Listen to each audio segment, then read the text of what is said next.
Morning.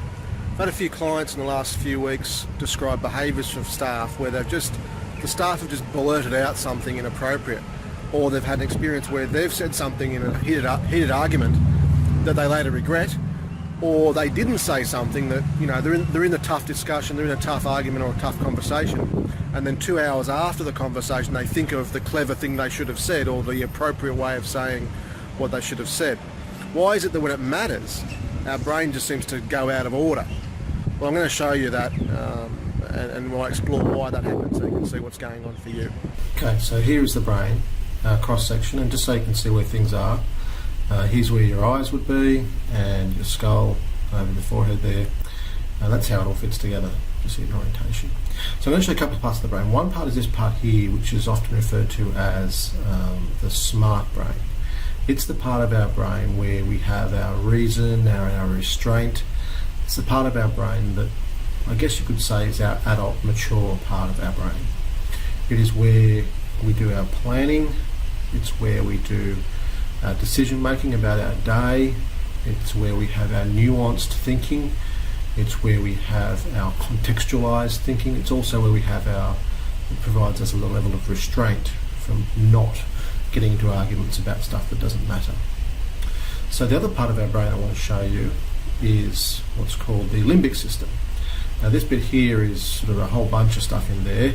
There's a heap of things going on in that part of the brain. It's a very old part of the brain, often referred to as limbic system or the impulsive brain, and you might recognise that as being the place where we get our emotions are kind of driven from. If you think of all the mammalian emotions of anger and fear, the fight-flight response, that's kind of where that comes from. So I like to think of this part of the brain in terms of 5 F's. Level 1, freeze. Danger, stop, look around, check we're safe, don't move. If we need to, we should flee, which is the runaway escape. If we get dangerous enough, we need to fight to survive. It also provides a drive for us to fight to get some food, and also can we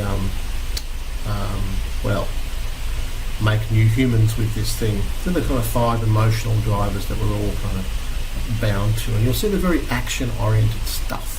If the brain had a verb, it'd be this bit, hence the impulsive, action-oriented piece.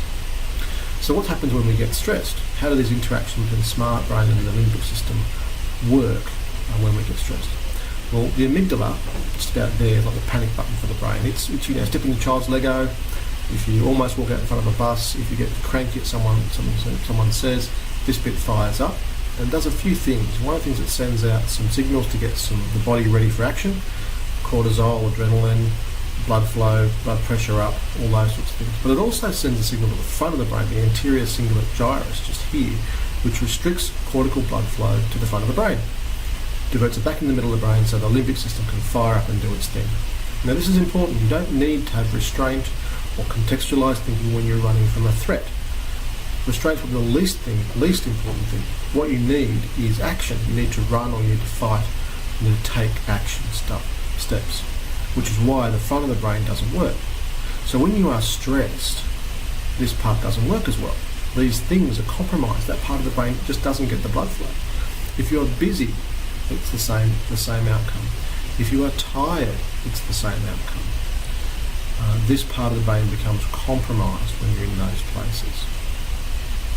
Even when you are drunk, the same thing occurs.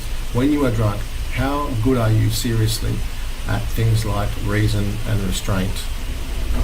I don't know about you, but I'm not particularly reasoned or restrained when I've had a few drinks. How good are you at fighting or running away or eating or the other one when we're drunk? We sort of go back in time when we get a bit stressed in this space. So you can see why that happens and why our brains don't work when we're stressed. So there it is, your brain, the bit of your brain up here that does the nuanced, contextualised, strategic, restrained thinking, the bit that holds you back from saying the dumb thing, or that allows you to bring a nuanced, contextualised opinion to the table.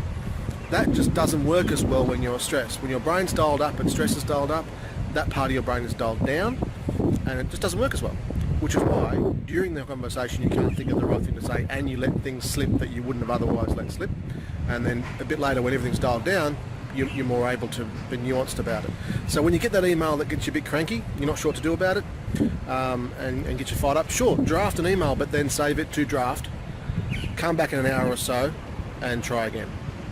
Hope this helps. Have a great day.